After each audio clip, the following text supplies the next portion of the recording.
Orang pintar kebanyakan ide dan akhirnya tidak satupun yang jadi kenyataan. Orang goblok cuma punya satu ide dan itu jadi kenyataan. Orang goblok sulit dapat pekerjaan, akhirnya buka usaha sendiri. Saat bisnisnya berkembang, orang goblok memperkerjakan orang pintar. Orang pintar maunya cepat berhasil, padahal semua orang tahu itu impossible. Orang goblok cuma punya satu harapan, yaitu hari ini bisa makan. Orang pintar yang hebat dalam analisis sangat mungkin berpikir negatif tentang sebuah bisnis, karena informasi yang berhasil dikumpulkannya sangat banyak. Sedangkan orang bodoh tidak sampai berpikir negatif karena harus segera berbisnis. Orang pintar berpikir aku pasti bisa mengerjakan semuanya. Sedangkan orang bodoh menganggap dirinya punya banyak keterbatasan sehingga harus dibantu orang lain. Orang pintar menganggap sudah mengetahui banyak hal, tetapi seringkali melupakan penjualan. Orang bodoh berpikir simpel, yang penting produknya terjual. Orang pintar sering menganggap remeh kata fokus. Buat dia, melakukan banyak hal lebih mengasihkan. Sementara orang bodoh tidak punya kegiatan lain kecuali fokus pada bisnisnya. Orang pintar merasa gengsi ketika gagal di satu bidang sehingga langsung beralih ke bidang lain ketika menghadapi hambatan. Orang bodoh seringkali tidak punya pilihan kecuali mengalahkan hambatan tersebut. Orang goblok itu gak banyak mikir, yang penting melangkah. Orang pintar belajar keras untuk melamar pekerjaan. Orang goblok itu berjuang keras untuk sukses agar bisa bayar pelamar kerja. Banyak orang tanya, bisnis apa yang bagus? Jawabannya, bisnis yang bagus adalah yang dibuka, bukan yang ditanya terus. Setinggi apapun pangkat yang Anda miliki, Anda tetaplah karyawan.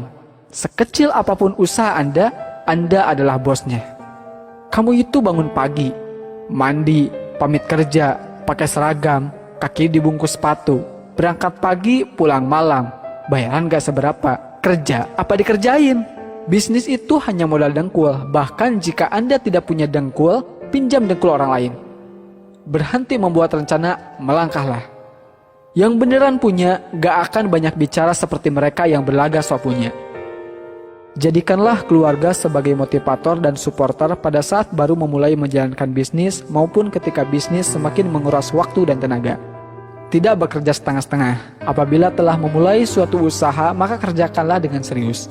Jangan sampai berhenti di tengah jalan karena akan menyia-nyiakan harta, tenaga, waktu yang telah kita kerahkan untuk memulai bisnis. Kegagalan adalah bumbu kehidupan. Kegagalan membuat kita bisa menjadi manusia yang tangguh. Kemauan harus dilandasi dengan tekad yang bulat dan harus berani dalam mengambil peluang yang ada. Saya bisnis cari rugi. Ketika rugi, saya semangat. Dan jika untung, bertambah rasa syukur saya. Melangkah tanpa perlu tujuan, memiskinkan diri tetapi gagal miskin. Aku kerja nikmat, orang lain bilang kerja keras. Banyak orang bilang saya orang gila, hingga akhirnya mereka dapat melihat kesuksesan saya karena hasil kegilaan saya. Sekolah terbaik adalah sekolah jalanan, yaitu sekolah yang memberikan kebebasan kepada muridnya supaya kreatif. Seorang pintar sekalipun tetap berperilaku bodoh dengan mencampur adukan keuangan pribadi dan perusahaan. Urutan kerja diurut berdasarkan prioritas, sehingga tidak ada pekerjaan menumpuk di akhir-akhir. Dengan mengingat Allah, hati menjadi tenang. Dalam segala aktivitas kita, maka akan bernilai ibadah. Banyak orang bodoh yang banyak mengandalkan semangat dan kerja keras plus sedikit kerja cerdas, menjadikannya sukses dalam berbisnis. Di lain sisi, kebanyakan orang pintar malas untuk bekerja keras dan sok cerdas.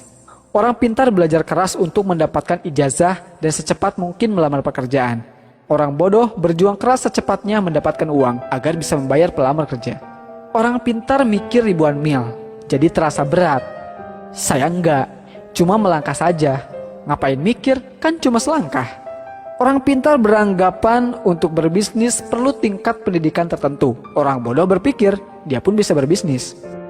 Orang pintar berlogika sehingga bermimpi sesuatu yang secara logika bisa dicapai.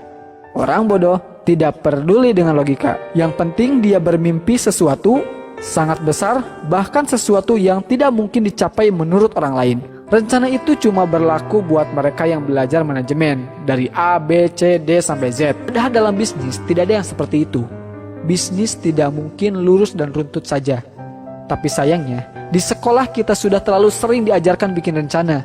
Padahal rencana itu racun, bencana. Kemauan harus dilandasi dengan tekad yang kuat dan harus berani dalam mengambil peluang yang ada. Ilmu memang berserakan di mana-mana di seluruh muka bumi ini. Jauh lebih banyak dibanding yang ada di dalam gedung sekolah atau kampus. Bahkan seekor ayam pun bisa memberikan ilmu dan inspirasi yang sangat berharga.